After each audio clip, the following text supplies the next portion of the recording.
दूं तुम्हें या चुप रहूं, ऐसा क्यों लग रहा है आपके पर्सन को, ये जानने की कोशिश करेंगे आज की रीडिंग से। कलेक्टिव रीडिंग होगा, टैरो में से 3 कार्ड लेंगे और इसमें से 7 कार्ड लेंगे। तो शुरुआत करते हैं टैरो से।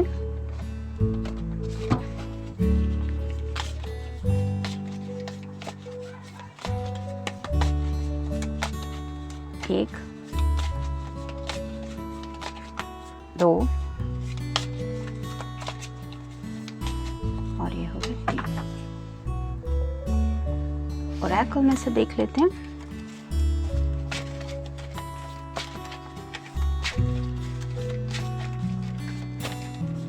एक,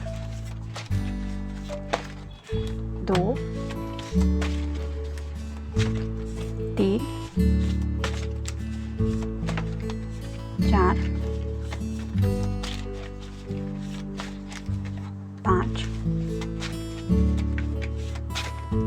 6 और ये हो गए 7।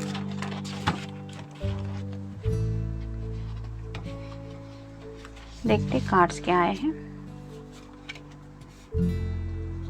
3 की बजाय 4 कार्ड आ गए हैं।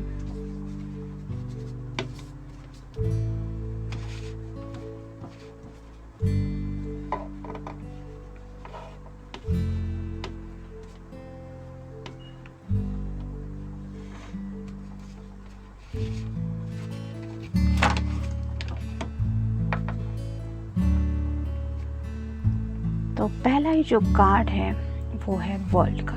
तो जैसे कि हमारा टॉपिक है कि कह दो तुम्हें या चुप रहो, ऐसा ये पर्सन फील कर रहे हैं। और ये क्यों फील कर रहे हैं? क्योंकि इनके मन में आपको लेके बहुत सारे सेक्सुअल थॉट्स आ रहे हैं। उन्हें ऐसा लग रहा है कि उनकी दुनिया की सेंटर स्टेज पे आप राज करते हैं, यानी कि आप मेल फीमेल जो भी पर्सन है, आपके पर्सन को ऐसा लगता है कि आपकी वजह से ही उनकी दुनिया है और आपके इर्द गिर्द ही उनकी दुनिया घूमती रहती है। मतलब वो दुनिया के किसी भी कोने में हो, उनका कुछ भी काम चल रहा हो, लेकिन आपका ख्याल जो है वो उनके माइंड में और हार्ट में होता ही है। जिस वजह से शायद ये अपनी दुनिया में, यानी कि काम में भी या फिर फैमिली लाइफ में भी कहीं भी मन नहीं लगा पा रहे हैं, क्योंकि इनके मन को जो है शायद आपने कंट्रोल कर लिया। जैसे ये गोल दिख रहा है, वैसे उन्हें लगता है कि उनके मन पे, दिल पे सिर्फ आपका काबू है। और ये क्यों हो रहा है? Because the person is sexually thinking lots about you. तो शायद अपने सेक्सुअल थॉट्स कुछ एक्सप्रेस करने के बारे में सोचते हैं, लेकिन फिर डर जाते हैं कि पता नहीं आप क्या सोचेंगे या क्या सोचेंगे। तो थोड़ा सा अपनी इमेज को लेके भी डिस्टर्ब हो जाते हैं, यानी कि आप कहीं उन्हें गलत ना समझ ले, इसलिए भी शायद उन्हें लगता है कि थोड़ा सा कह दे या खामोश रहे। Next is the justice. तो जस्टिस मतलब मे बी आपका या आपके पर्सन का कार्ड लिब्रा हो सकता है, तुला राशि।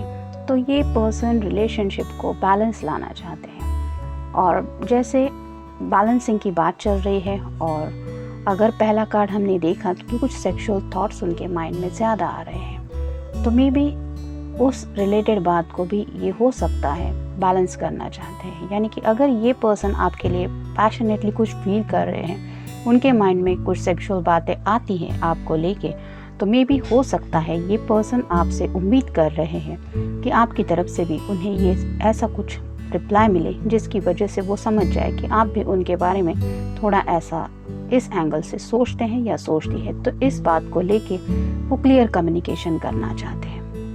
लेकिन फिर जैसे पहले हमने डिस्कस किया कि अपनी इमेज को लेके बहुत ज़्यादा सोच रहे हैं कि कहीं आप उन्हें गलत ना समझ ले, इसलिए ये ऐसी कह देने और चुप रहने की दोनों की दुविधा में है। 9 ऑफ वैंड्स। आप देख सकते हैं कितना ज़्यादा पैशन है इस पर्सन के अंदर। इसके फिजिक देख सकते हैं, हेल्दी पर्सन है, फिटनेस भी है। तो हो सकता है आपके पर्सन को, अगर मेल पर्सन है तो उन्हें भी लगता है कि वो काफ़ी ज़्यादा अट्रैक्टिव है, बहुत फिजिकली फिट भी हो सकते हैं, मे बी जिम वगैरह भी करते होंगे। और अगर कोई फीमेल पर्सन है तो वो भी दिखने में काफ़ी ज़्यादा, डायरेक्टली कहूँ तो हॉट लगती होगी आपको। तो ऐसा अगर उन्हें लगता है आपके पर्सन को कि वो ऐसे है, मतलब अट्रैक्टिव है या फिर हॉट है, तो फिर उनके अंदर पैशन कितना होगा ये तो आपको समझ में आया ही होगा। तो ऐसे ही पैशन से घिरे रहते हैं ये पर्सन। जैसे यहाँ पे देख सकते पूरी तरफ से ये पर्सन वैंड से घिरा हुआ है, जो रिप्रेजेंट करता है पैशन को। तो अपने अंदर के पैशन को एक्सप्रेस करना चाहते हैं और पैशन को लेके ही कुछ एक्शन लेना चाहते हैं। ये एक्शन का कार्ड भी होता है वैंड्स का। वैंड्स रिप्रेजेंट करते हैं एक्शन को भी। तो मे भी हो सकता है अपनी सेक्सुअलिटी को लेके ज़्यादा सोचते रहते हैं और उसके बारे में ही शायद कोई एक्शन लेना चाहते हैं। मतलब डायरेक्टली रिलेशनशिप में अगर आप दोनों हैं तो भी आपकी ज़ुबान से ये अपने लिए कुछ ऐसी बातें सुनना चाहते हैं जिसकी वजह से ये ऐसी प्राउड फीलिंग फील करें और उन्हें लगे कि yes I am someone special. तो ऐसा भी शायद कुछ उनके मन में है और शायद इसलिए वो राह देख रहे हैं। जैसे यहाँ पे आप देख सकते हैं ये पर्सन थोड़ा सा किसी दिशा में देख रहा है, तो वैसे ही आपके पर्सन शायद इस राह में है कि शायद पहल आपसे होगी, आप पहले कहेंगे या कहेंगी। नेक्स्ट है princess of pentacles, earth sign, Taurus, Virgo या फिर कैप्रिकॉर्न। तो अगर आप फीमेल पर्सन है तो आपकी पर्सन ऑलरेडी आपको बहुत ज़्यादा ब्यूटीफुल समझते ही है। उन्हें आपकी खूबसूरती बहुत ज़्यादा अट्रैक्ट करती है और अगर ये कार्ड हम देखें तो इसी वजह से शायद ये इतना ज़्यादा सेक्सुअली सोचते रहते हैं उस क्लोजनेस के बारे में। और शायद उन्होंने आपको कॉम्प्लीमेंट भी दी होगी कि यू आर सो ब्यूटीफुल, लेकिन उसके आगे की बात ये क्या सोचते हैं उसके बारे में ये नहीं एक्सप्रेस कर पाए। देखते बाकी के कार्ड्स क्या कहते हैं। ट्रस्ट दैट मैटर्स, यस, जैसे हमने पहले ही कार्ड में डिस्कस किया कि इस पर्सन को सेक्सुअल थॉट्स एक्सप्रेस करने का मन होता है, लेकिन फिर ये सोचते हैं कि कहीं आप उन्हें गलत ना समझ लें। मतलब ट्रस्ट दैट मैटर्स ये कार्ड वही कहता है कि उन्हें लगता है कि आपका उन पे एक भरोसा है, आप उन्हें अच्छा पर्सन समझते हैं या समझती है। तो कई बार जब हम किसी बात के लिए रेडी नहीं होते और अचानक से ऐसी कोई बात हमारे सामने आती है जिसकी वजह से उस ट्रस्ट को थोड़ी सी चोट पहुंच सकती है और जो ये पहुंचाना नहीं चाहते, इसलिए उन्हें लगता है कि आप उन पे इतना भरोसा करती हैं या करते हैं, उस ट्रस्ट को इन्हें ध्यान में रखना पड़ता है। इसलिए पहला ख्याल उनके माइंड में यही आता है कि कह दूं या चुप रहूं। फर्स्ट लुक, जब पहली बार इन्होंने आपको देखा था शायद लव एट फर्स्ट साइट ये हुआ है आप दोनों के रिश्ते में, और तब से लेके उनके माइंड में शायद ये थॉट्स है। मतलब वो तब से आपसे बहुत ज़्यादा अट्रैक्शन फील करते हैं और उनके दिलो दिमाग पे शायद तब से आप इस तरह से छाए हुए हैं या छाई हुई है। तो उस लुक को वो भूल नहीं पाते और उस लुक को याद करके उनके दिल में जो पैशन इग्नाइट होता है उसको भी वो एक्सप्रेस नहीं कर पाते। अमेजिंग मैसेजेस, तो चाहते होंगे ये पर्सन शायद कुछ, अगर आप क्लियरली नहीं बोल पाते तो ये सोचते हैं कि कुछ मैसेजेस के ज़रिए ही ये अपने थॉट्स एक्सप्रेस करें।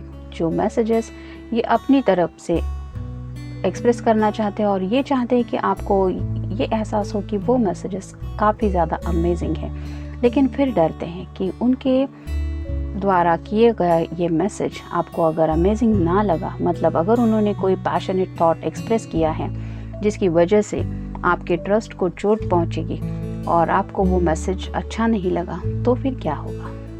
तो अपनी तरफ से जो सोचते हैं वो तो उन्हें लगता है कि अमेजिंग ही है, और फिर वो डायरेक्टली कहने की बजाय सोच रहे हैं कि मैसेज के ज़रिए मैं अपनी बात कहूँ। I need your help. Passion की बात हो रही है, ये पर्सन आपसे क्लोजनेस चाहते हैं, आपको अपने इतना क्लोज होल्ड करना चाहते हैं कि वो फील करें कि यू आर विथ हिम और हर वेरी क्लोज। तो ये बात भी उन्हें चाहिए आपसे। तो अगर उन्हें डायरेक्टली ये कहने में थोड़ा संकोच हो रहा है तो वो सोच रहे हैं कि मैसेज के ज़रिए ये बोल दूँ, आई वॉन्ट माई रिलेशनशिप बैक। अगर आप दोनों में नो कॉन्टैक्ट है, किसी वजह से अगर एक दूसरे से मिल नहीं रहे हैं, बात नहीं हो रही है, तो ये पर्सन चाहते हैं कि इस रिलेशनशिप में आप दोनों भी कम बैक करें। यानी कि अगर कोई कंफर्मेशन दिया नहीं है आप दोनों ने एक दूसरे को, तो ये चाहते हैं कि उस रिश्ते को एक नाम हो और ये रिश्ता आप दोनों का जो है वो एक अच्छी रिलेशनशिप में फिर से दोबारा वो चाहते हैं कि आप दोनों उस रिलेशनशिप को लेके सोचे।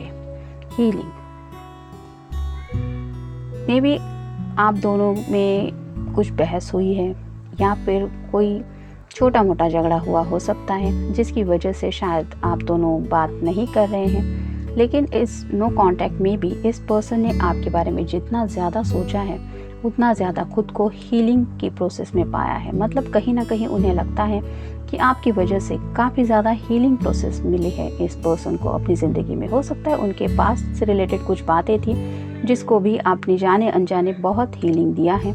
मे बी ये भी वो कहना चाहते हैं कि वो ऑलरेडी हील हो चुके हैं because of you. Once again ये कार्ड भी वही बताता है, I want my relationship back and once again. तो अगर आप दोनों ने रिश्ते में कोई पॉज लिया है तो ये चाहते हैं कि वंस अगेन आप दोनों इस रिश्ते को सीरियसली ले, क्योंकि ऑलरेडी अगर ये पर्सन आपसे इतना ज़्यादा अट्रैक्टेड फील करते हैं, मतलब 9 ऑफ वैंड्स की एनर्जी है, 10 के काफ़ी नज़दीक है, 10 मतलब कंप्लीशन का कार्ड है, तो किसी भी हालत में वो अपनी विश को कंप्लीट होने के बारे में तो सोचेंगे ही।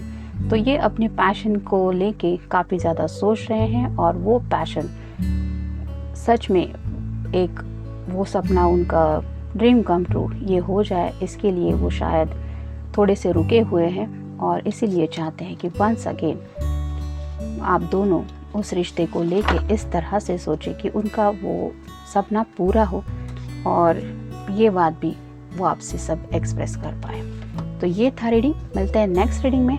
Till then take care, stay blessed.